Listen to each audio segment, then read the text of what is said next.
حضرت ابو ہریرہ رضی اللہ تعالیٰ عنہ سے مروی نبی اکرم صلی اللہ علیہ وسلم کا ایک قصہ ہے جو نماز میں سورہ فاتحہ سے تعلق رکھتا ہے۔ وہ روایت کرتے ہیں کہ نبی اکرم صلی اللہ علیہ وسلم کا فرمان ہے کہ من صلی صلاۃً، جس شخص نے نماز پڑھی، لم یقرأ فیہا بأم القرآن، اور اس نماز کے اندر ام قرآن یعنی سورہ فاتحہ نہیں پڑھی، فہی خداج، تو وہ نماز ناقص ہے، نامکمل ہے۔ ثلاثاً، آپ نے 3 بار فرمایا، فہی خداج فہی خداج فہی خداج، 3 مرتبہ آپ نے فرمایا، یعنی غیر و تمام، یعنی وہ نماز مکمل نہیں، ناقص ہے، ادھوری ہے۔ فقیل لأبی ہریرہ، ابو ہریرہ رضی اللہ تعالی عنہ سے سوال کیا گیا۔ وہ سوال ہمارے ذہنوں میں بھی آتا ہے اور بجا ہے، تو سوال ہو گیا، فقیل لأبی ہریرہ ان نکون وراء الامام، ہم تو امام کے پیچھے ہوتے ہیں، پھر کیسے پڑھیں؟ تو انہوں نے کہا کہ اقرأ بہا فی نفسک، اپنے آپ میں، اپنے جی میں اسے پڑھ لو۔ یعنی یہ نہیں کہا کہ تو پھر نہ پڑھو، بلکہ کیا کہا؟ تو اپنے جی میں پڑھو، اقرأ بہا فی نفسک۔ اور ایک بات یاد رکھیں، جب پڑھنے کی بات کی جائے تو زبان کا ہلنا ضروری ہے۔ اگر زبان اور ہونٹ نہیں ہلتے ہیں تو پھر اس کو پڑھنا نہیں کہتے۔ جہاں پڑھنا ضروری ہے وہاں زبان اور ہونٹ نہیں ہلتے تو پڑھنا نہیں ہوگا، پھر وہ عمل مانا نہیں جائے گا۔ جیسے نماز میں قرأت ہوتی ہے اور دیگر چیزیں ہوتی ہیں، سبحان ربی الاعلیٰ، سبحان ربی العظیم وغیرہ، یہ سب ساری چیزیں پڑھنے کا حکم ہے۔ اگر آپ جی میں منہ ہلائے بغیر پڑھتے ہیں تو آپ کا پڑھنا نہیں مانا جائے گا۔ اور بہت سارے ہمارے بھائی ایسا کرتے ہوئے پائے جاتے ہیں، بالکل کھڑے ہیں منہ بند کر کے، یہ نہیں چلے گا۔ ہونٹ ہلنا چاہیے، کم سے کم آدمی کا ہونٹ ہلے، تحریک لسان ہو، کم سے کم وہ خود سن سکے۔ تو اصل چیز یہ ہے کہ آپ کے دونوں ہونٹ ہلنے چاہیے اس کو پڑھنے کے وقت۔ تو جواب دیتے ہوئے کہتے ہیں اقرأ بہا فی نفسک، تم اس کو اپنے آپ میں پڑھ لو، اپنے جی میں پڑھ لو، اپنے دل میں پڑھ لو، اپنے سینے میں پڑھ لو، مگر چھٹی نہیں ہے۔ کیوں؟ انہوں نے اپنی طرف سے جواب نہیں دیا ہے، وہ آگے خود پھر فرماتے ہیں فإنی سمعت رسول اللہ صلی اللہ علیہ وسلم یقول، کیونکہ میں نے نبی اکرم صلی اللہ علیہ وسلم کو فرماتے ہوئے سنا ہے۔ یہ ابو ہریرہ نے سنا ہے رضی اللہ تعالیٰ عنہ، نبی اکرم صلی اللہ علیہ وسلم کو فرماتے ہوئے، یہ کوئی قصہ اور کہانی نہیں ہے۔ انہوں نے نبی اکرم صلی اللہ علیہ وسلم سے براہ راست اپنے کان سے سنا ہے، اس سنی ہوئی بات کو وہ بیان کر رہے ہیں۔ اور کیا سنا ہے؟ وہ کہتے ہیں نبی اکرم فرماتے ہیں کہ اللہ تعالیٰ فرماتا ہے، یہ حدیث قدسی ہے۔ اللہ کیا فرماتا ہے؟ قسمت الصلاۃ بینی و بین عبدی نصفین ولعبدی ما سأل، نماز کو میں نے اپنے اور اپنے بندے کے درمیان 2 حصوں میں تقسیم کر دیا ہے۔ نماز سے مراد سورہ فاتحہ ہے، یہاں آگے اسی حدیث میں آ رہا ہے۔ نماز کی اہمیت اور سورہ فاتحہ کی اہمیت دونوں کھل جاتی ہے اسی ایک ٹکڑے سے۔ اللہ فرماتا ہے قسمت الصلاۃ بینی و بین عبدی ولعبدی ما سأل، میرا بندہ جو کچھ مانگے گا وہ اس کے لیے ہے، یعنی اس کی مانگ پوری ہوگی۔ اور میں نے سورہ فاتحہ کو 2 حصوں میں تقسیم کر دیا۔ اب تقسیم ہو رہی ہے، آگے کیسے تقسیم ہو رہی ہے؟ پھر آگے اللہ فرماتا ہے قال اللہ تعالی فَإِذَا قَالَ الْعَبْدُ الْحَمْدُ لِلَّهِ رَبِّ الْعَالَمِينَ، اللہ خود کہہ رہا ہے جب بندہ کہتا ہے الحمدللہ رب العالمین، پہلی آیت جب پڑھتا ہے تو اللہ کہتا ہے قال اللہ تعالی، اللہ کہتا ہے حمدنی عبدی، میرے بندے نے میری تعریف کی۔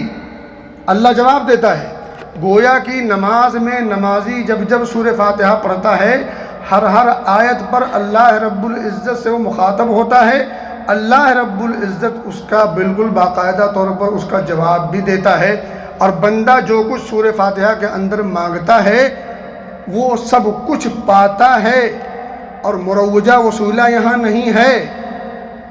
اور بندہ کتنا گنہگار ہو، وَلِعَبْدِ مَا سَأَل، اللہ نے خاص بندے کی خاص بات نہیں کی، اللہ نے اپنے بندے کے اپنے سوال کی بات کی ہے کہ بندہ جو سوال کرتا ہے اس سوال کا جواب پاتا ہے، مرادیں اس کی پوری ہوتی ہیں۔ بندہ کہتا ہے الحمدللہ رب العالمین تو اللہ جواب دیتا ہے حمدنی عبدی، اللہ خوش ہوتا ہے میرے بندے نے میری تعریف کی۔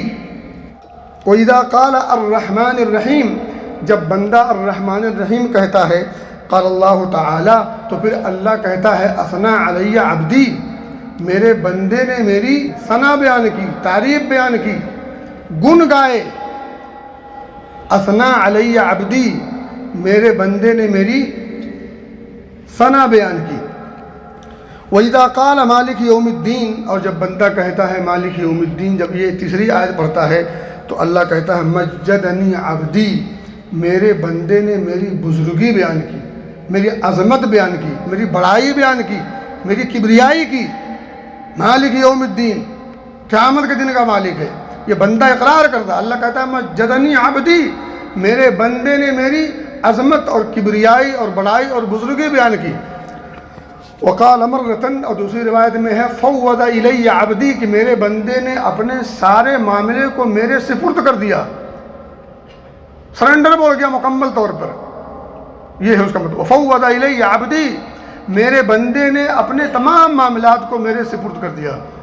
آگے ہے وَإِذَا قَالَ إِيَّاكَ نَعْبُدُ وَإِيَّاكَ نَسْتَعِينُ، اللہ کہتا ہے هَذَا بَيْنِي وَبَيْنَ عَبْدِي وَلِعَبْدِي مَا سَأَلَ۔ یہ جو آیت، جو چوتھی آیت ہے إِيَّاكَ نَعْبُدُ وَإِيَّاكَ نَسْتَعِينُ، جب بندہ اس آیت کو پڑھتا ہے تو اللہ کہتا ہے کہ یہ آیت، اس میں کچھ حصہ میرے لیے ہے، کچھ حصہ میرے بندے کے لیے ہے، اور میرے بندے کے لیے وہ کچھ ہے جو کچھ وہ مانگے۔ وَلِعَبْدِي مَا سَأَلَ، جو کچھ میرا بندہ مانگے وہ کچھ اس کے لیے ہے۔ اور یہ آیت کریمہ، اس کے اندر بندہ بھی ہے اور بندے کا رب بھی ہے۔ شروع کی 3 آیات میں اللہ رب العزت کے لیے خاص ہے، چوتھی آیت میں بندہ اپنے رب کی عبادت کا اقرار کرتا، ہم تیری ہی عبادت کرتے ہیں۔ تو عبادت کرنے والا بندہ ہوا، جس کی عبادت کی جا رہی ہے وہ اللہ ہوا، تو ابھی دونوں کے درمیان آیت بٹ گئی۔ ھذا بینی و بین عبدی ولعبدی ما سأل، بندہ جو کچھ اللہ سے مانگے تو اللہ اسے وہ چیز عطا کرے گا۔ اب جو نماز نہیں پڑھتے ان کو یہ موقع ملے گا؟ جو نماز نہیں پڑھتے، سورہ فاتحہ نہیں پڑھتے، تو جو سورہ فاتحہ نہیں پڑھتے ان کے لیے بھی یہ خوشخبری ہے نا؟ بہت بڑی محرومی ہے، بہت بڑی محرومی ہے، اور یہ جان لیجئے اس سے بڑی محرومی ہو نہیں سکتی، اس سے بڑی محرومی نہیں ہو سکتی۔ بدقسمتی کی واضح مثال ہے، اللہ ہمیں توفیق دے اچھے کام کی۔ فَإِذَا قَالَ اِهْدِنَا الصِّرَاطَ الْمُسْتَقِيمَ، آخر تجلی آتی ہے اِهْدِنَا الصِّرَاطَ الْمُسْتَقِيمَ صِرَاطَ الَّذِينَ أَنْعَمْتَ عَلَيْهِمْ غَيْرِ الْمَغْضُوبِ عَلَيْهِمْ وَلَا الضَّالِّينَ۔ یہاں تک جب بندہ پڑھتا ہے تو اللہ کہتا ہے هَذَا لِعَبْدِي، اس میں جو کچھ ہے میرے بندے کے لیے ہے، یعنی اس میں بندے نے اپنا سوال کیا ہے، اس کا اپنا مطالبہ ہے۔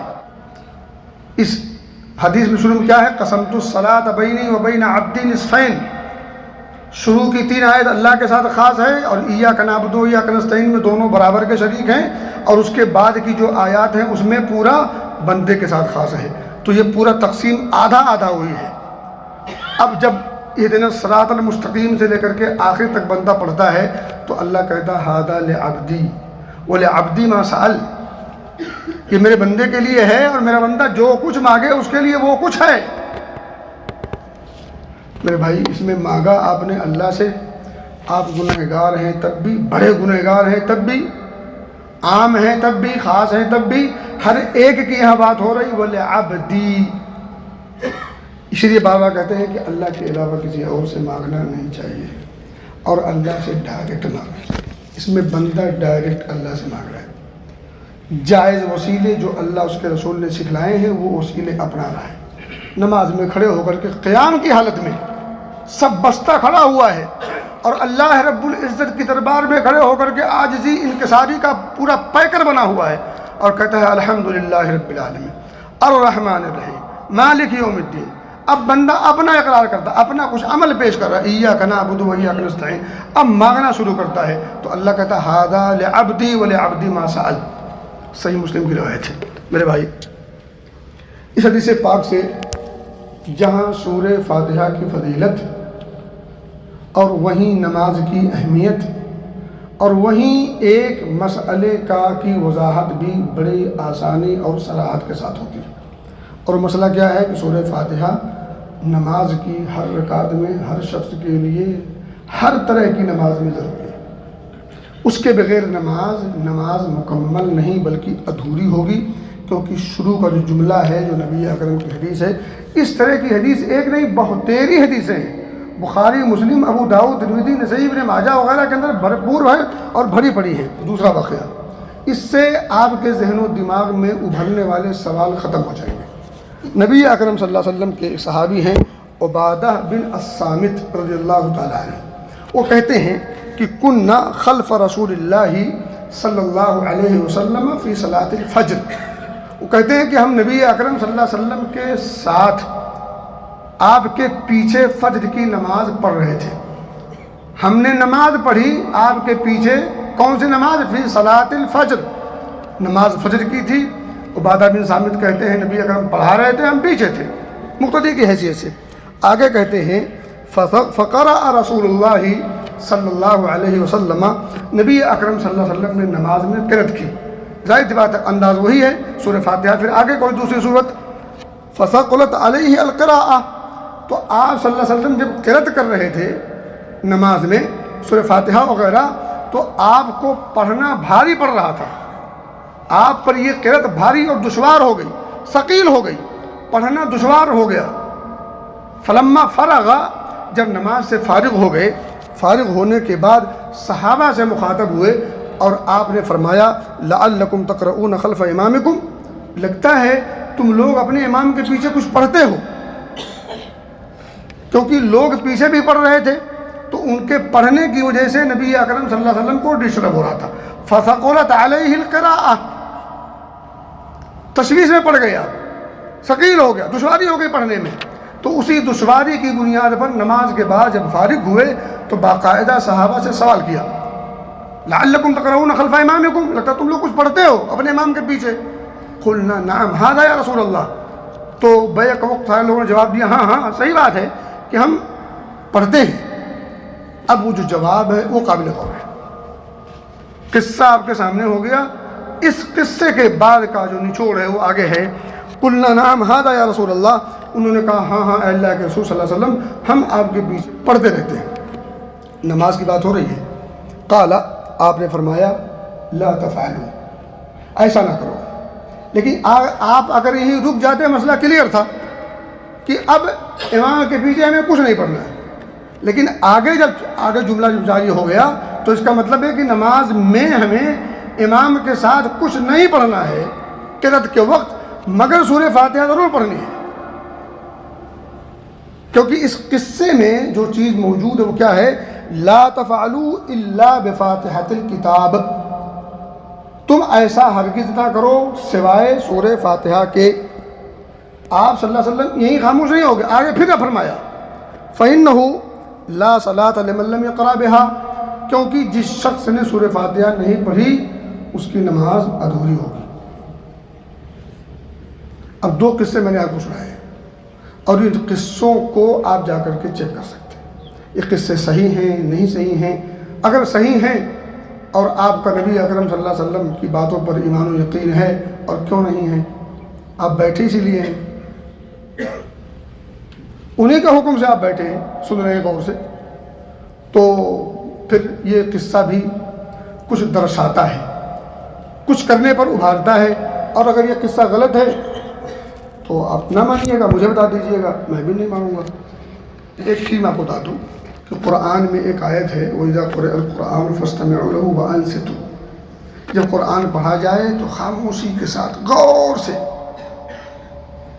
فَاسْتَمِعُوا لَهُ وَأَنصِتُوا، تدبر والا، اتنا ایسے غور سے سنیں کہ آپ اس پہ تدبر کر سکیں. فَاسْتَمِعُوا لَهُ، یہ آیت تھی، کان لگا کر کے غور سے سننا ہے. فائدہ کیا ہوگا؟ لعلکم ترحمون، تاکہ تم پر رحم ہو سکے. اب دیکھیں یہ جو آیت کریمہ ہے نا، یہ مکی آیت ہے، مکہ میں نازل ہوئی. اس کو آپ دو طرح سے سمجھ سکتے ہیں. اس کو مان لیجئے کہ کفار سے کہا جا رہا ہے. تو کفار کرتے تھے کیا تھے؟ وقال الذین کفروا لا تسمعوا لهذا القرآن والغوا فیہ لعلکم تغلبون. یہ پورا پس منظر ہے، پورا قصہ ہے. کفار کرتے کیا تھے؟ جب نبی اکرم صلی اللہ علیہ وسلم قرآن پڑھتے تو شور غوغا کرتے، سیٹی بجاتے، ہنگامہ کرتے، واویلا مچاتے، تاکہ قرآن لوگ غور سے نہ سن سکیں. کیونکہ سنیں گے تو اثر کرے گا. اور حقیقت ہے قرآن کی اپنی ذاتی تاثیر ہے. سنیں گے تو اثر کرے گا، اثر کریں گے تو پھر اس شخص کی بات لوگ مان جائیں گے، کفر چھوڑ کر اسلام کے اندر داخل ہو جائیں گے. تو وہ کیا کہتے تھے؟ وقال الذین کفروا لا تسمعوا لهذا القرآن والغوا فیہ. تو اللہ کہتا ہے وَإِذَا قُرِئَ الْقُرْآنُ فَاسْتَمِعُوا لَهُ وَأَنصِتُوا. قرآن جب پڑھا جائے تو اللہ کے بندے غور سے سنو، غور کرو، تدبر سے کام لو، خاموشی اختیار کرو. اگر تم ایسا کرو گے لعلکم ترحمون، ممکن ہے بات سمجھ میں آ جائے اور کفر چھوڑ کر اسلام میں داخل ہو جاؤ. اس سے بڑی خوش قسمتی اور کیا ہو سکتی ہے؟ اب اس کو لے آتے ہیں مسلمانوں کے لیے. اب یہ کفار کی بات ہو گئی، آ جاتے ہیں مسلمانوں کے. عبداللہ بن مسعود کہتے ہیں کُنَّا نُسَلِّمُ بَعْضُنَا عَلَى بَعْضٍ فِي الصَّلَاةِ. ہم نماز میں ایک دوسرے کو سلام کر لیتے تھے پہلے شروع میں. حضرت ابو ہریرہ کہتے ہیں کانوا یتکلمون فی الصلاۃ، لوگ نمازی میں گفتگو کر لیتے تھے پہلے شروع میں. جب یہ قرآن کی یہ آیت نازل ہوئی تو اب بند ہو گیا. اب گفتگو نہیں کر سکتے، سلام نہیں کر سکتے. یہ ہو گیا ایک انداز. ایک دوسرا انداز ہے کہ جب قرآن پڑھا جائے عام محفلوں میں، نبی اکرم صلی اللہ علیہ وسلم عام محفلوں میں بھی قرآن پڑھا کرتے تھے، حتیٰ کہ بعض صحابہ سے قرآن سنا کرتے تھے. تو عام محفلوں میں جب قرآن پڑھا جائے تو غور سے سنو. اب آ جائیں خاص پہ، نماز میں اگر قرآن پڑھا جائے تو غور سے سنو. ٹھیک ہے. اب یہاں چونکہ نبی اکرم صلی اللہ علیہ وسلم اور قرآنی آیت یہ دونوں آپس میں ٹکرا نہیں رہی ہے. ایسا کیسے ہو سکتا ہے کہ اللہ کے رسول صلی اللہ علیہ وسلم کوئی ایسی بات کہیں جو قرآن کے خلاف ہو؟ نہیں. قرآن کی تشریح آپ کرتے ہیں، قرآن کی تفسیر آپ کرتے ہیں. اللہ کہتا ہے اقیموا الصلاۃ، نماز کی تفسیر نبی اکرم فرماتے ہیں. اللہ کہتا ہے اقیموا وآتوا الزکاۃ، نبی اکرم صلی اللہ علیہ وسلم اس کی تفسیر کہتے ہیں. اللہ کہتا ہے زانی اور زانیہ اگر زنا کر لیں تو ان کو 100 کوڑے لگاؤ. لیکن یہ نہیں اللہ کہتا ہے کہ وہ شادی شدہ ہوں یا غیر شادی شدہ ہوں. تو شادی شدہ اور غیر شادی شدہ کی تفسیر اور توضیح اور وضاحت کس نے کی؟ نبی اکرم نے کی صلی اللہ علیہ وسلم. تو اسی طرح سے قرآن کہتا ہے کہ نماز میں ہو، اگر مان لو اس کو نماز سے خاص کر لیتے ہیں تو اس کا مطلب یہ ہوا کہ نماز میں جب رہو، امام جب قرأت کرے تو خاموشی سے سنو، لیکن سورہ فاتحہ ضرور پڑھو. تو سورہ فاتحہ پڑھ کے غور سے سنو. اس حدیث پر بھی عمل ہو گیا، اس آیت کریمہ پر بھی عمل ہو گیا. صحیح حدیث کو آپ چھوڑ سکتے ہیں صرف مسئلہ کی بنیاد پر، یہ بہت بڑی بدنصیبی ہوگی. حدیث صحیح ہو اگر تو اسے آپ، اور اگر آپ کو لگتا ہے کہ وہ قرآن سے ٹکرا رہی ہے، آپ کو لگتا ہے، در حقیقت تو ٹکراتی نہیں ہے، اس کی تطبیق دی جاتی ہے. مطلب کوئی ایسا راستہ اپناؤ جس سے قرآن پر مکمل عمل ہو سکے، حدیث بھی مکمل عمل، حدیث پر بھی انسان مکمل عمل پیرا ہو سکے. اب آپ دیکھیں، آپ مسجد کے اندر آئے، نماز جاری ہے، امام قرأت کر رہا ہے سورہ فاتحہ یا دیگر، آپ آئے اور نیت باندھ کر کھڑے ہو گئے، سورہ فاتحہ آپ نے جی میں پڑھ لی. اس کے بعد جو حصہ باقی بچا قرأت کا وہ بھی آپ غور سے سن لیجئے. حدیث پر بھی عمل، آیت پر بھی عمل. اور اگر آپ حدیث کو چھوڑ دیتے ہیں، صرف آیت کریمہ پر عمل کرتے ہیں، تو گویا کہ نبی اکرم صلی اللہ علیہ وسلم نے جو اس آیت کی تفسیر کی ہے، اس آیت کو آپ دبے لفظوں میں یا کھلے لفظوں میں ماننے سے منکر ہیں. اس حدیث پاک میں جو واقعہ ہوا، آپ لا تفعلوا الا بفاتحة الكتاب فإنه لا صلاة لمن لم يقرأ بها. آپ نے کیا فرمایا؟ نہیں تم ایسا نہ کرو، ہاں سورہ فاتحہ ضرور پڑھو، کیونکہ سورہ فاتحہ کے بغیر نماز نہیں ہوتی. آپ نے کہا فَيَّ خِدَاجٌ 3 مرتبہ، ناقص ہے. آپ نماز ناقص پڑھنا چاہیں گے یا پوری پڑھنی چاہیے؟ ظاہر سی بات ہے کوئی شخص ایسا نہیں ہوگا جو مسجد کے اندر آئے، نماز پڑھنا چاہے اور وہ پہلے سے ٹھان لے میں نماز آج ادھوری پڑھوں گا. کام اتنے کرنا ہے اور ادھوری لے کر کے جاؤں، میرے بھائی ایسا نہیں ہو سکتا، اور ایسا کوئی نہیں کرتا اور ایسا کرنا بھی نہیں چاہیے۔ تو باتیں بہت ساری ہیں، خلاصہ کلام یہ ہے کہ سورہ فاتحہ کی اہمیت اور عظمت آپ کے دلوں میں، ہمارے دلوں میں ہونی چاہیے، اس کے بڑے فوائد ہیں، اور سورہ فاتحہ کے تعلق سے ایک احکام، ایک حکم آپ کے سامنے رکھا گیا، وہ یہ ہے کہ نماز کے اندر سورہ فاتحہ کا اہتمام امام کو بھی کرنا چاہیے، مقتدی کو بھی کرنا چاہیے، منفرد کو بھی کرنا چاہیے، جہری میں بھی کرنا چاہیے، سری میں بھی کرنا چاہیے، فرض میں بھی کرنا چاہیے، نفل میں بھی کرنا چاہیے، سفر میں ہو تب بھی کرنا چاہیے، حضر میں ہو تب بھی کرنا چاہیے۔ خلاصہ کلام یہ ہے، کوئی نماز، کوئی رکعت کسی بھی شخص کی سورہ فاتحہ کے بغیر نامکمل ہے۔ اللہ ہمیں سمجھ کی توفیق دے، ان حدیثوں پر جو ہم نے پیش کی ہے اللہ ہم سب کو اس پر غور کرنے کی توفیق دے، جو باتیں کتاب و سنت کے مطابق ہیں اللہ ہمیں اس پر غور کر کے اس پر عمل پیرا ہونے کی